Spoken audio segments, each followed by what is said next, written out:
सुन जननी सोई सुत बड़े भागी, जो पितु मातु बचन अनुरागी। हे जननी, देखिए अभी तक राम जी के कई मैया को माँ कहते थे।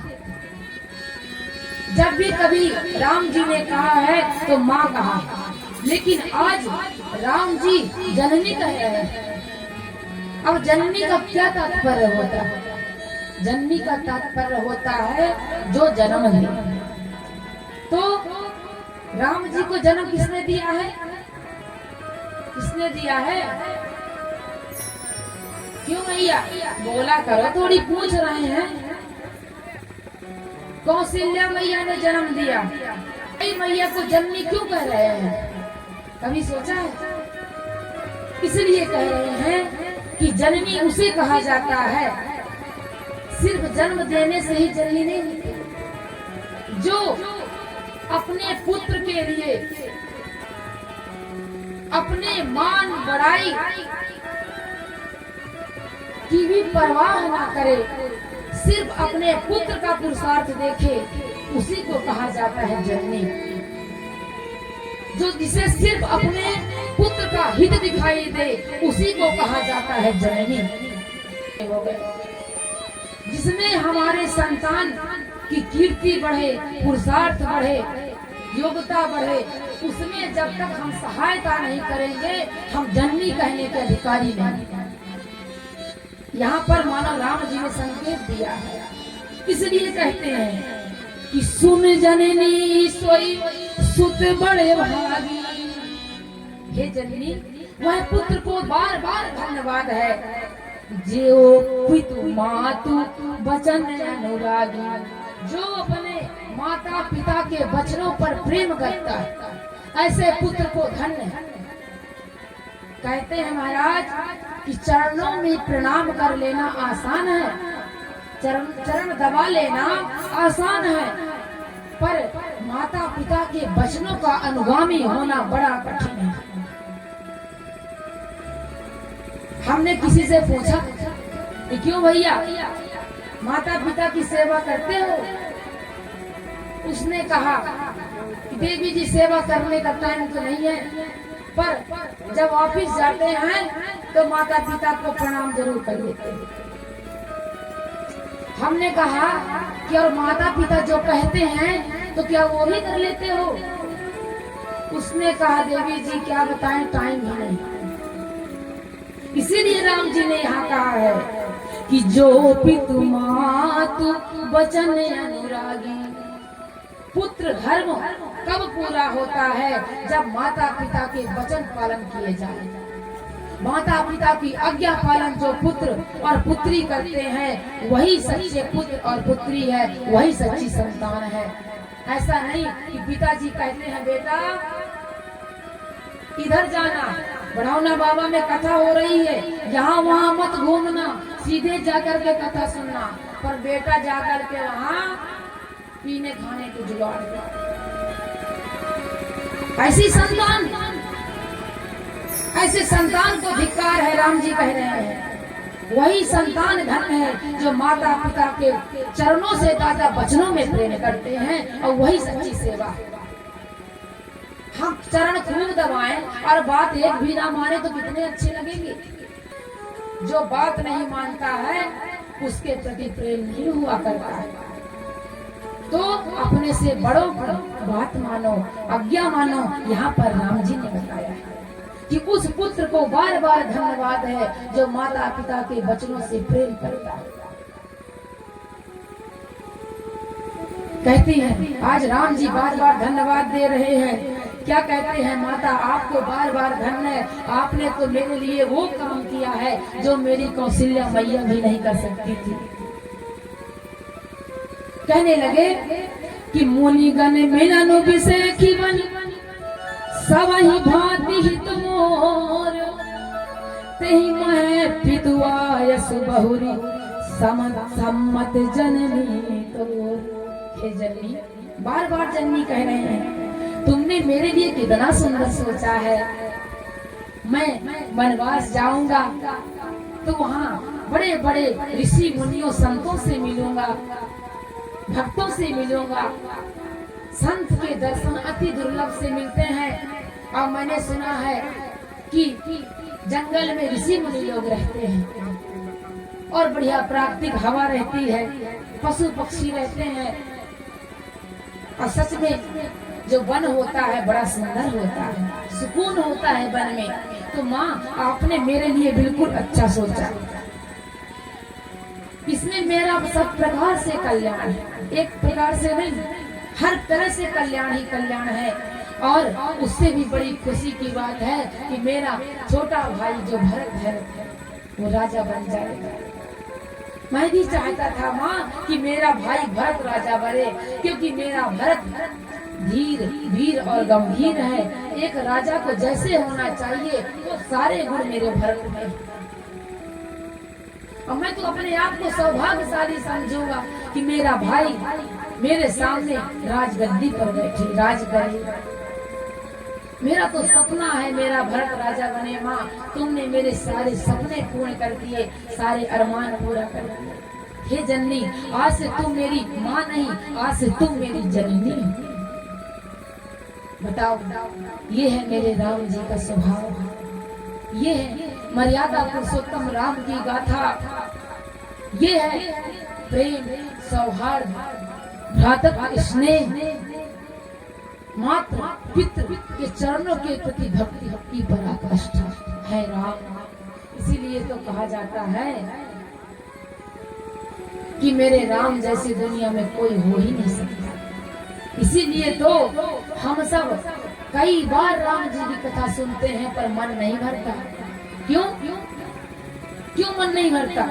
सोचे हो कभी? इस राम कथा सुनने का सबसे बड़ा तात्पर्य क्या है बताइए? इस राम कथा सुनने का तात्पर्य क्या है? इसका सार क्या है? हम क्यों हर बार राम कथा सुनते हैं और राम जी के चरणों में उतनी बार प्रीति बढ़ती जा रही है? कभी मन तृप्त नहीं हो रहा है कथा से। क्यों? जानते हो क्यों? क्योंकि राम के चरित्र का वर्णन है।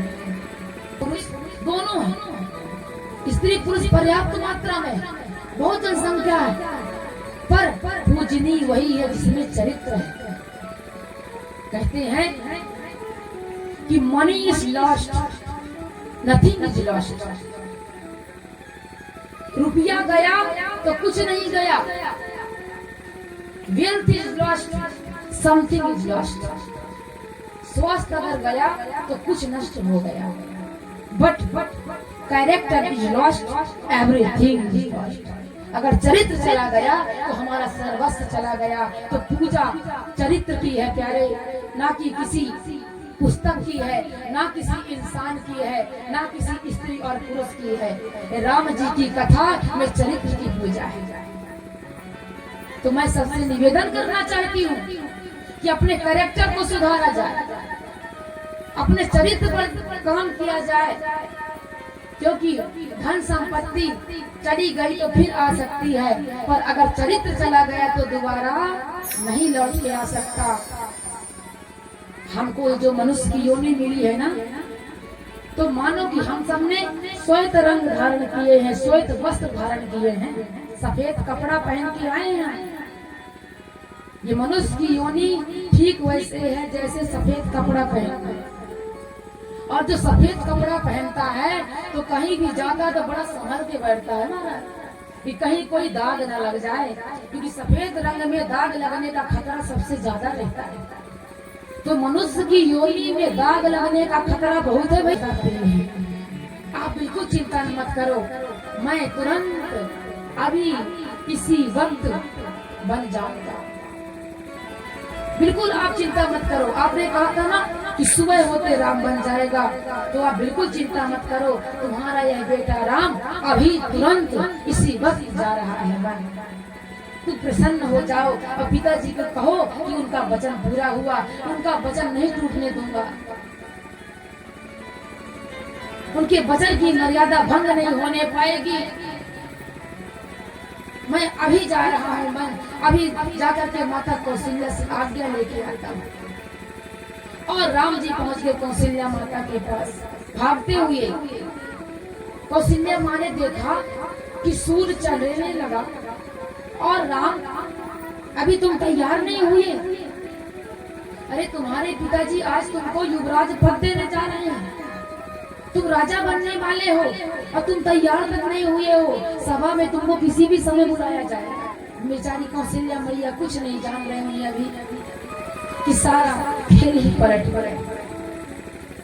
कौशल्या मैया बेचारी राम जी को कहती है, राम जल्दी तैयार हो जाओ एक राजकुमार की तरह। राम जी समझ गए कि मैया कौशल्या को पता नहीं है कुछ। आए और आके कहते हैं, माँ अपने गोद में सुला दो।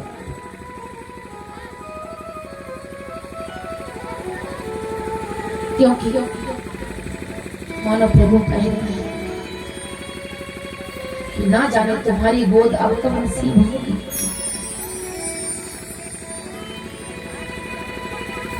माँ अपनी गोद में सुला लो। प्रसन्न है राम जी।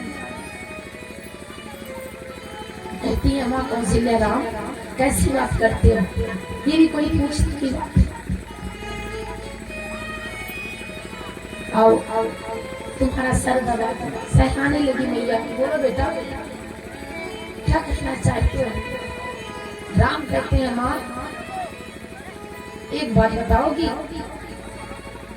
कि जंगल बड़ा है हमारे देश का या कि हमारा अवध बड़ा है? बड़ा कौन है? कौशल्या माँ कहने लगी, राम कैसे छोटे बच्चों जैसे बात कर रहे हो। वन बहुत बड़ा है, जंगल बहुत बड़ा है, अवध छोटा है। एक बात और बताओ माँ कि मैं बड़ा हूँ या कि भरत बड़ा? कौशल्या मैया कहती है, राम आज तुम छोटे बच्चे की तरह बात कर रहे हो, तुम बड़े हो, भरत छोटा है। माँ एक मजे की बात बताऊं, खुशी की, कि मेरे पिताजी ने मुझे बड़े वाले जंगल का राजा बनाया है और मेरे भाई छोटे भाई भरत को अवध का राजा बनाया। हंसी हंसी हंसी में बोल रहे हैं। हमको दुख लग रहा है पर राम जी बहुत प्रसन्न है।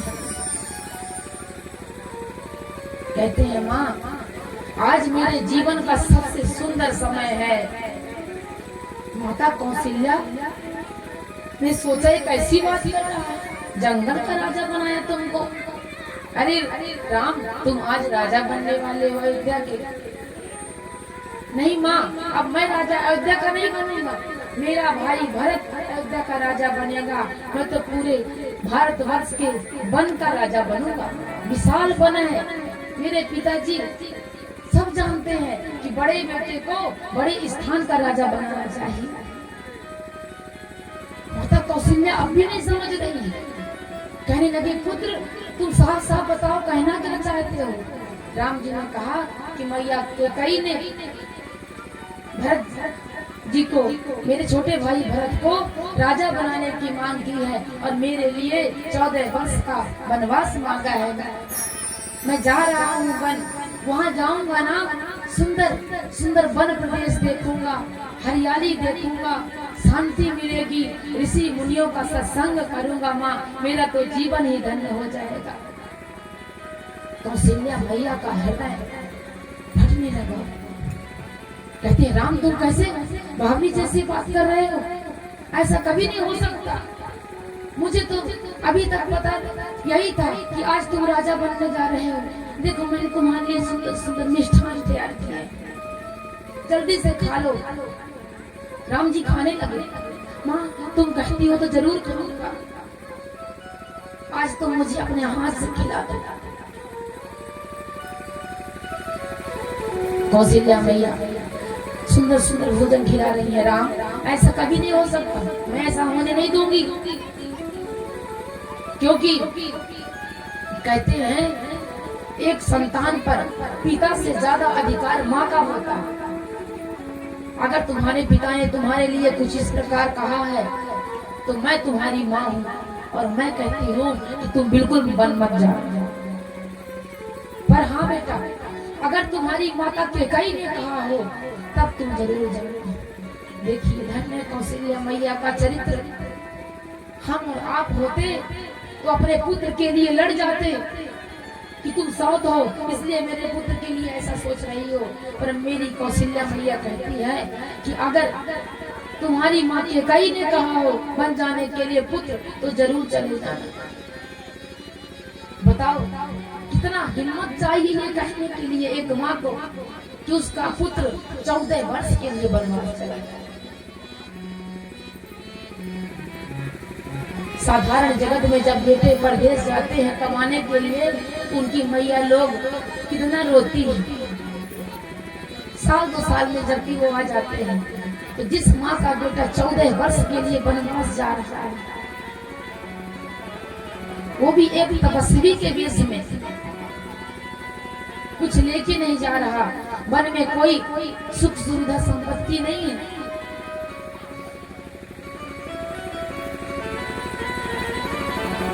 कौशल्या मैया की आंख में